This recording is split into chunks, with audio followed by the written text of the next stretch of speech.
Donors withholding funds apparently frustrated over faulty leadership and messaging from the top. They're keeping their wallets of support close to their chest. Mark Meredith has more from D.C. on this. And Mark, what you learning? Hello. Bill, good morning to you. Well, Democrats have been doing a lot of soul searching since President Trump's victory. And while the party has a new chairman, it appears donors are not opening their wallets, at least not yet. The New York Times writes some of the country's biggest liberal donors have paused giving, frustrated with what they see as Democrats' lack of vision. Some Democrats blame former President Biden for their situation after his late exit from the 2024 race. Others question if Kamala Harris was the right candidate for the job after Biden dropped out. Democratic lawmakers, interest groups, activists, they are all still very vocal. They're holding protests almost every day here in D.C., trying to counter the administration. But Democratic donors say the party has to appeal to people on issues like the economy. There's a desire for a new voice of pragmatism, centrism, and most of all, connection to ordinary people and how they lead their lives. What's up, y'all? Gerald here, creator of Gospel Chops and your host for this YouTube channel, back with another video. Now, y'all, the Democrats seem to be failing to such an extent that the donors are pulling out. That's right, not the individual donors who give $10, $20, $30, no, but the big-time billionaire donors to the Democrat Party are pulling out. And if you follow the campaign in 2024, you know that Kamala and her campaign burned through about $2.5 billion. Yes, they were spending like drunken sailors, throwing money at Oprah, throwing money at Roly-Poly Martin, throwing money at Al Sharptongue, throwing it wherever they could throw it, to Beyonce, to get anybody to come out and represent for their party, for their candidate, to get Meg Thee Stallion to shake her booty cheeks in your face on national television. They thought that was where the Democrat Party was. Well, they are so out of touch. And now it seems that things have spun out of control to the point where their billionaire donor class has detached themselves, y'all. And I don't know if they will ever recover from this, y'all, because their whole agenda moving forward looks like it's supposed to be oppose Donald Trump at every end, at every turn. Whatever Donald Trump says, we are the opposition. Well, see, that's where you make a mistake, Democrats. And I'm going to help you out because I know you're not going to listen to my words anyway. So let me just give you some game. Donald Trump is savvy enough that he picks certain talking points or picks certain issues where they are 80-20 issues. What do I mean by that? I mean, he picks an issue that is blatantly obvious to the average person like you and I. And he'll take the 80% side, knowing that there's always going to be at least a 20% opposition on the other side, and the Democrats have nothing to say other than to take that 20%. Well, he knew it was a winning position to take in the beginning. And he commands so much of the media that he says, oh, there's an issue right there. There's an easy one. I'll take the 80% side. Let them take the minority side. And they're going to lose because the American people are on this side. I see the issue. Y'all, Democrats ain't figured it out yet. Such to the point where they're losing not only the donor class, but they're losing their talking heads. They're losing their spokesmouths. And Stephen A. Smith even came out recently saying, yo, I've had enough. I can't take it anymore. If this is where y'all going, I am disconnecting. The result is a political environment that is strikingly different from 2017 when money poured into Democratic causes, fortifying existing organizations and seeding a flowering of new groups to fight different parts of Mr. Trump's agenda. Now, some of those same organizations are struggling to survive in part because few new major liberal donors have emerged since 2017. Groups that support LGBTQ rights, promote gender equity, and champion other progressive causes have cut staffing and announced that longtime leaders are leaving. End Citizens United, a left-leaning group that aims to overhaul campaign finance laws, laid off its 6 senior staff members last month as part of a restructuring. Run for Something, which works to elect liberal down-ballot candidates, laid off 35% of its staff late last year.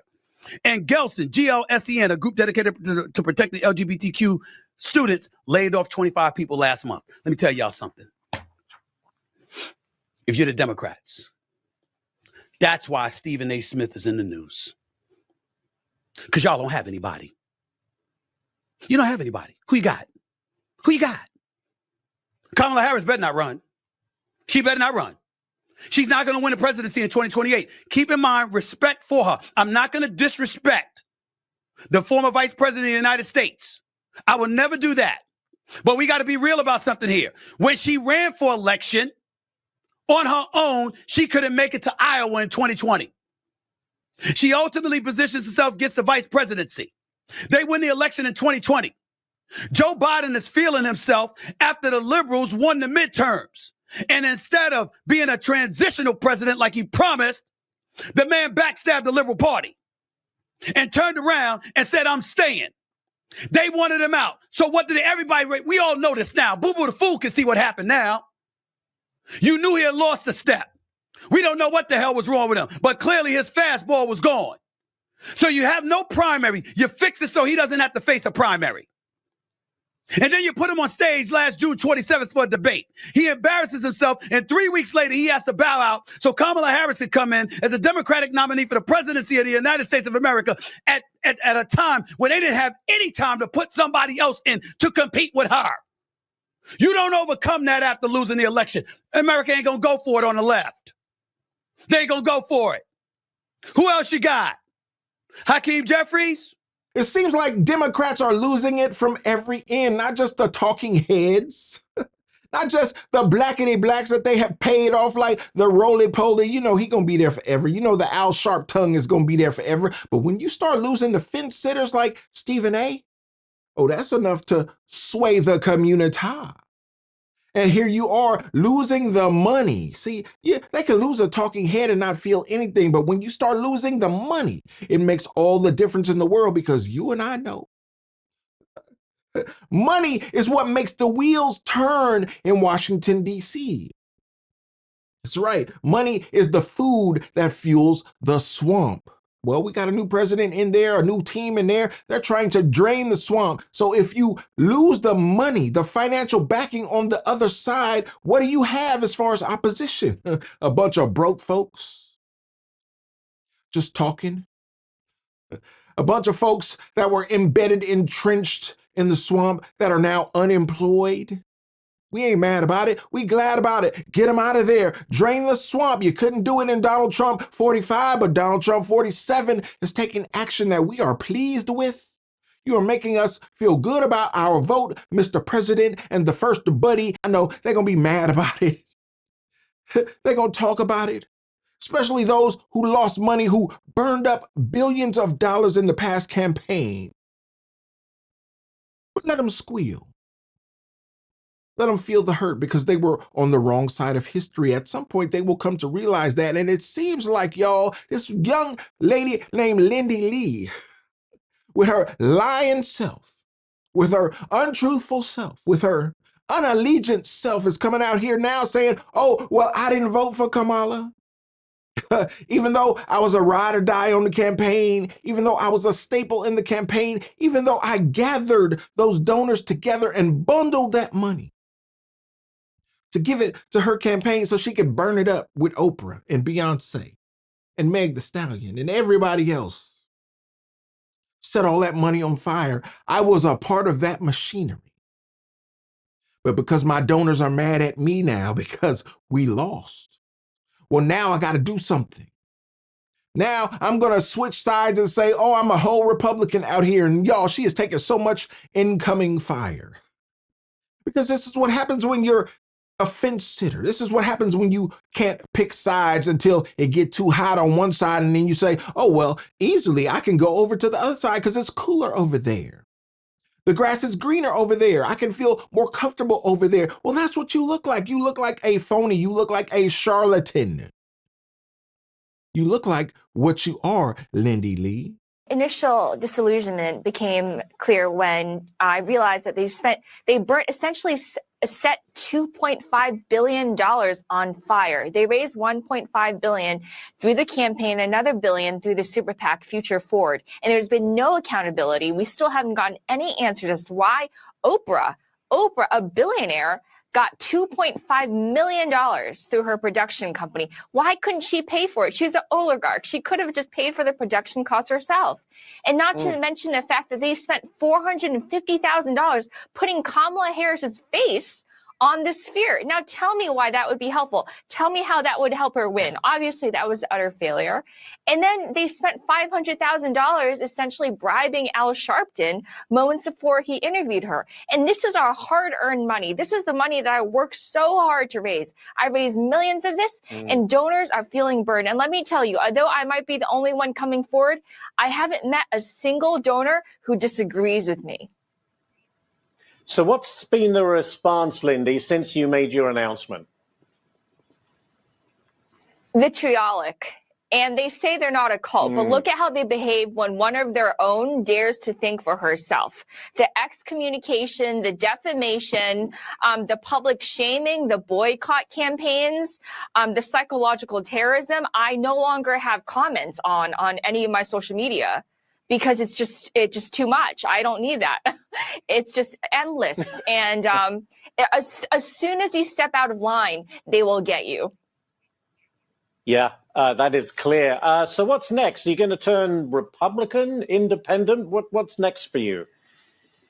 This all has been so fast for me, and actually someone scooped my own exit. Some random person on Twitter got 3 million views saying that Lindy Lee is going to exit. I couldn't even own my own departure. So this is all happening really quickly for me, but you might see me at the inauguration. I don't want to say too much right now, but somebody on Team Trump already reached out to me. They've been incredibly gracious. And on day one, they were kinder to me and more humane than the DNC ever was. Wow. And I just think that speaks volumes. Yeah. Absolutely, without a single exception, they are so angry and upset at the state of the party. They think the party is in complete shambles, and that's totally right. I actually had a donor call me at 3:30 a.m. just a few days ago complaining about how there's no leadership. The party is completely rudderless, and they basically elected 50% of the people who got us into this mess. I'm no longer part of that scene, but I don't know how they're going to get out of this wilderness. The leadership that they elected, they're so tone deaf. Their DNC vice chair is saying that we need to abolish ICE, that we need to defund police, and he's against the Second Amendment. The American people showed in November that this is not the agenda that they want. In 2004, Obama was already getting ready to run for president in 2008. This time, there's no one on the horizon who has that level of talent and ability to inspire. There just simply isn't. I don't see it. Now, y'all, I'm going to give Lindy Lee her credit for at least stepping out there and taking the risk that is exposing the exorbitant spending that is going on the left. But I can only give her so much credit because what choice did she have? The left kicked her to the curb. They were done with her because she gathered them in. She bundled all that money and set it all on fire for a losing candidate that she now claims that she knew was going to lose even way back when in the campaign. Well, why did you take the money? Why did you do what you did? You're as much of a demon as everyone else involved in this demonic Democratic campaign. With the demon rats, as some of y'all say in my comments. Well, look, they have kicked Lindy Lee to the curb as she is facing so much resistance on the right that she is now politically homeless. Girl, you ain't got nowhere to be. You ain't got nowhere to go. I suggest that you just bow out and say this is the end of it. Because this kind of going from right to left and left to right and fence sitting when you think it's appropriate, it's not going to work in the modern day climate of politics. Nah, it's definitely not going to work with MAGA. It's definitely not going to work with the Democrats who have kicked you to the curb. Girl, you are homeless in this political environment. You ain't got nowhere to go. I suggest you just bow out and accept it for what it is because, y'all, if the Democrats can't raise money, they are not going to be able to promote their initiatives, their policy principles, their campaign. They are not going to be able to push their agenda upon you because it takes money to advertise. It takes money to pump those messages into your ears, into your eyes, everywhere you look. Commercials on TV, on the radio, everywhere you turn, on podcasts, you hear that Democrat messaging. No, that is all funded. And here's the interesting thing. Because under Donald Trump, we found out that a lot of that funding was coming through the government itself, through USAID. The government, the government was funding opposition. That's right. The left was so entrenched in the U.S. government that they were funding opposition to the U.S. government, things that were detrimental not only to the government, but to United States society. Things that were detrimental to our families, things that were detrimental to our children, things that were detrimental to our schools. Our very government, our very tax dollars were funding those things. Well, Lindy Lee, you are part of that. Well, Joe Biden, you sanctioned that. Well, Kamala, you sanctioned it and we're a part of it. A part of the Democrat machine that America is now seeing through thanks to Doge. Oh, they shining a light on the situation, y'all. We are seeing what is going on in our government and we ain't mad at all. So don't crawl over here, Lindy Lee, and try to align yourself with those of us who have always cared about the children, who have always cared about the family, who have always cared about religious principles upon which this country was built. Now, we've always been right there. It has been y'all who have moved to the left and been the opposition to the family, been the opposition to the community as a whole. No, we're not going to accept you over here. You stay out there and stay homeless. Reach out to Gavin Newsom. He got an affinity for the homeless. Maybe he'll help you out. But you are politically homeless in this climate, and MAGA is not going to accept you. Hope you get saved. May you pray to the God in heaven, because that seems to be your only place of refuge at this point.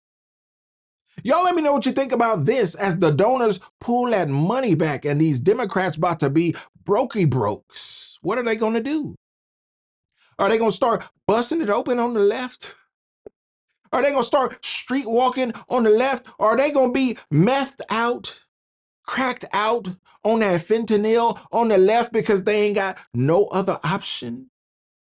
Let's see what happens to these Democrats, because we are strong on the right.